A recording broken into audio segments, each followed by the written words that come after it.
பார்வையிட்ட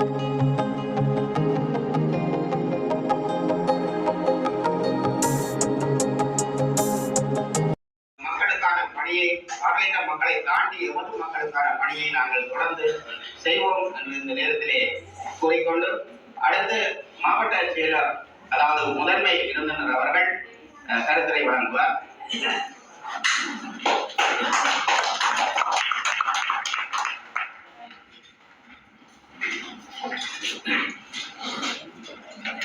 வெளியின் இழப்பு வாழ்வின் இழப்பல்ல என்ற ஒரு மௌன வாசகத்தின் கீழ் இன்று சிறப்பாக இயங்கிக் கொண்டிருக்கின்ற வன்னி விழிப்புணர்வு சங்கத்தினுடைய அங்கத்தவர்களுக்கான ஒரு நிலையான வாய்ப்பினை ஏற்படுத்தலும், அதே போல அங்கத்தவர்களிடையே மன வளர்ப்பினை, அதாவது உங்களுடைய சூழலினை மிக பசுமையாக வைத்திருப்பதற்கான வேலை திட்டத்தினையும் தொடர்ந்து நடாத்தி கொண்டிருக்கின்ற அந்த நிகழ்விலே என்னை இந்த நிகழ்வுக்கு அழைத்து கௌரவப்படுத்திக் கொண்டிருக்கின்ற இந்த வன்னி சங்கத்தினுடைய தலைவர்களே, வரவேற்புரையை வழங்கி அமைந்திருக்கின்ற அதனுடைய செயலாளர் அவர்களே, அதே போல இந்த நிகழ்விலே கலந்து சிறப்பிக்கின்ற எனது பள்ளி தோழரும் நண்பருமாகிய மகேந்திரன் அவர்களே,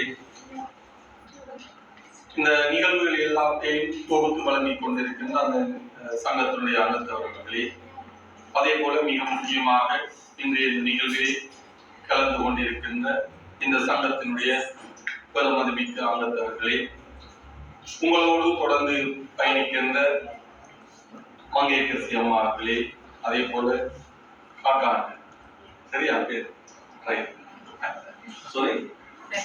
சரி ஏழியோர்களே அனைவருக்கும் இனிய கால வணக்கத்தை தெரிவித்து செயலாளர்களே அனைவருக்கும் முதல் நாள் சரியான மறைமுகம் அனைவருக்கும் முதற்கும் எனது இனிய கால வணக்கத்தை தெரிவித்துக் கொண்டு, உண்மையில் சாதாரண மக்களே தாங்கள் தங்களுடைய கால்களிலே சுயமாக நடப்பதற்கு இயங்குவதற்கு மிகவும் சவாலான ஒரு காலப்பகுதியிலே நீங்கள் உண்மையாகவே உங்களுடைய கால்களிலே நீங்கள் நிற்க வேண்டும், உங்களுக்கான வாழ்வை நீங்களே கொண்டு செல்ல வேண்டும் என்ற அடிப்படையிலே உங்களுடைய மன வயதாக்கியத்துடனும் மன வலிமையுடனும் சிறப்பாக இயங்கிக் கொண்டிருக்கின்றீர்கள். அந்த வகையிலே உண்மையாகவே ஒரு நல்ல நிகழ்விலே பங்கு பெற்றதை மிகவும் மகிழ்ச்சி அடைகின்றேன். அதற்கு அப்பா இந்த வன்னி விழிப்புணர்வு சங்கம் வடக்கு கிழக்கிலே 278 அங்கத்தவர்களை, நிச்சயமாக இந்த 278 அங்கத்தவர்களை ஒன்றிணைப்பு என்பது மிகவும் சவாலான ஒரு விடயம்.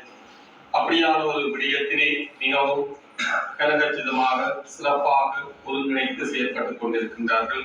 எனவே அந்த சங்கத்தினுடைய செயற்பாடுகளுக்கும் நிர்வாக உறுப்பினர்கள், தலைவர், செயலாளர் மற்றும் நிர்வாக உறுப்பினர்கள், அங்கத்தவர்கள் உங்கள் எல்லோருக்கும் உங்களுடைய ஒற்றுமைக்காக எனது பாராட்டுகளை தெரிவிக்கிறேன்.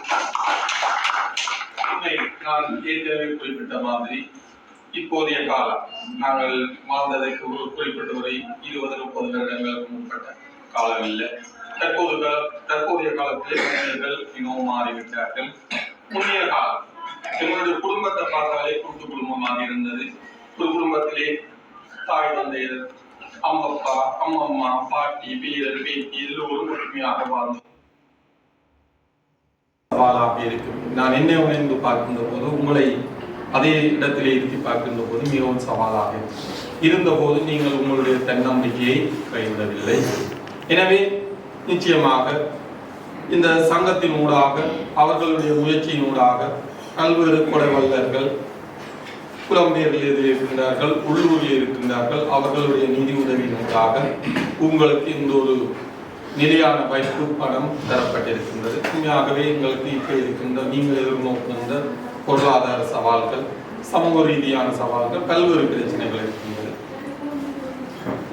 திருமகிந்தம் குறிப்பிட்ட மாதிரி சில விஷயங்கள், சில வாழ்வாதாரம் என்பது எல்லோருக்கும், நான் நினைக்கின்ற சில விடயத்திலே எல்லோருக்கும் வாழ்வாதாரத்தை கொடுத்து அவர்களை முன்னேற்ற முடியாது. அது சாதாரண பொதுமகனாக இருக்கின்ற போதே நாங்கள் பல்வேறு சந்தர்ப்பத்திலே அதிலே தோல்வி அடைந்திருக்கின்றோம். ஏனென்றால் வியாபாரம் என்பது ஒரு கலை, அது ஒரு ஆர்ட். அது சில நேரம் உங்களிடம் வருகின்ற போது இன்னும் உங்களுக்கு அது சவாலாக இருக்கு. நிச்சயமாக உங்களுக்கு சில நேரம் வாழ்வதற்கான உணவு, அந்த உணவை நேரடியாக பெற்றுக்கொள்வதாவது உங்களை ஏனையவர்களோடு போட்டியாக வியாபாரம் செய்ய முடியாது, இல்லை ஏனைய தொழில்களை செய்வது என்பது மிகவும் சவால். செய்ய முடியாது நான் சொல்லவில்லை, உங்களுடைய தன்னம்பிக்கையை நான் பாராட்டுகின்றேன், இருந்தாலும் சவால். அப்படியான சந்தர்ப்பத்திலே இந்த நிறுவனம் உங்கள் எல்லோருக்கும் நீங்கள் குறைந்தது ஒரு சிறிய வருமானத்தை பெற்றுக் கொள்வதற்காக இன்று இல்லை அவர்கள் ஆரம்பித்திருக்கின்றார்கள் ஒரு நிலையான வாய்ப்பினை வழங்குவதற்கு. அதனுடைய ஒரு 2வது கட்டம் இன்று நிறைவேற்றிருக்கின்றது. உண்மையாகவே சங்கத்துக்கு எனது பாராட்டுக்கள். இப்படியான இந்த நிதியை சேர்த்து உங்களுக்காக வழங்கியிருக்கின்றார்கள். அவர்கள் அந்த நிதியை வழங்கும் போது சில நிபந்தனைகளை, ஒழுங்குமுறைகளை குறிப்பிட்டிருக்கின்றார்கள். நிச்சயமாக அதை நீங்கள் பின்பற்றுவீர்கள் என நான் நிச்சயமாக நம்புகின்றேன். அதை நீங்கள் பின்பற்ற வேண்டும். அப்போதுதான் தொடர்ச்சியாக அந்த நிதியினுடைய 2ஆம் கட்டத்தை உங்களுக்கு தருவார்கள். அந்த 2ஆம் கட்டத்தை பெற்றுக்கொள்வதில்லை, நாங்கள் ஒரு முன்னேற்றத்தை காண வேண்டும், நாங்கள் தொடர்ச்சியாக இருக்க வேண்டும் என்றால் சில சொல்லப்படுகின்ற நிபந்தனைகளை நாங்கள் பின்பற்ற வேண்டும். அதை பின்பற்றுவீர்கள் என நம்புகின்றேன். அதற்கப்பால் இன்னும் ஒரு சிறப்பான நிகழ்வு, இந்த மரநடுகை பெருமதியான எங்களுடைய சூழல். நாங்கள் எங்களுடைய சூழலில் என்றால் சரீரம் எங்களுடைய பாட்டன், ஒப்பாட்டன், இல்லை தாத்தா, அம்மா, அப்பா எல்லாம் வாழ்ந்து போன பூமி. இப்போ நாங்கள் வாழ்கிறோம். இன்னும் ஒரு காலத்தில் எங்களுடைய எதிர்காலம் சந்ததி நிமித்த கட்டத்துக்கு வாழ வேண்டிய தேவை இருக்கின்றது. எனவே நாங்கள் எல்லா விஷயத்தையும் இந்த சூழலில் தான் எடுத்துக்கொள்கிறோம். அது உணவாக இருந்தான ஈனிய வசதிகளுக்காக நாங்கள் மட்டும் வாழ்ந்து போக முடியாது. எங்களுடைய முன்னோர்கள் நாங்கள் வாழ்வோம் என்று விட்டுட்டு போனதை நாங்களும் பாதுகாத்து எங்களுடைய எதிர்கால சந்ததியினருக்கு கொடுக்க வேண்டிய தேவை இருக்கின்றது. ஏனென்றால் இன்னும் தலைமுறை இந்த மண்ணிலே வாழ இருக்கின்றது. எனவே அதற்கான ஒரு முயற்சியாக பல்வேறு வேலை திட்டங்களை பல்வேறு மக்கள் செய்கின்ற அவருடைய அந்த நல்ல முயற்சி, அந்த முயற்சிக்கு அவருக்கு பாராட்டுகள். அதே போல முயற்சியை இங்கே நடைமுறைப்படுத்தி கொண்டிருக்கின்ற வன்னி விழிப்புணர்வு சங்கம் மற்றும் உங்களுக்கும் அந்த முயற்சியை நீங்கள் தொடர்ச்சியாக பின்பற்ற வேண்டும், கொண்டு செல்ல வேண்டும்.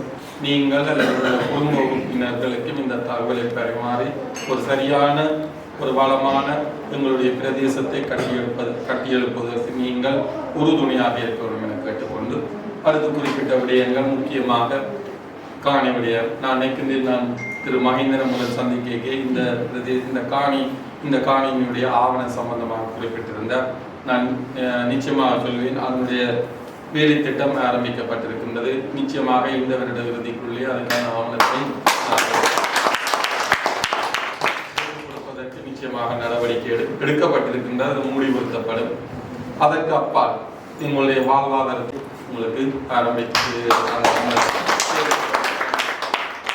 முழு பக்கபலமாக இருப்பேன் என்பதை கூறிக்கொண்டு, அதே போல நிச்சயமாக இந்த வன்னி விழிப்புணர்வு சங்கம் மற்றும் உங்களால் எடுக்கப்படுகின்ற எல்லா வேலை திட்டங்களும் உங்களுடைய நடவடிக்கைகளுக்காக மாவட்ட செயலகம் இல்லை பிரதேச செயலகங்கள் மற்றும் உத்தியோகத்தர்கள் உறுதுணையாக இருக்க வேண்டும். அதற்கு முன்மாதிரியாக நிச்சயமாக மாவட்ட செயலகம் இருக்கும் என கேட்டு, உண்மையாகவே நீங்கள் தொடர்ச்சியாக சந்தோஷமாக மகிழ்ச்சியாக வாழ்வதற்கு எல்லாம் வல்ல இறைவன் உங்களுக்கு தேவையான மன வலிமையை, தைரியத்தையும் சக்தியையும் தர வேண்டும் என கேட்டு இந்த சந்தர்ப்பத்தை தந்த உங்கள் அனைவருக்கு நன்றி கூறி அமர்கின்றேன். நன்றி.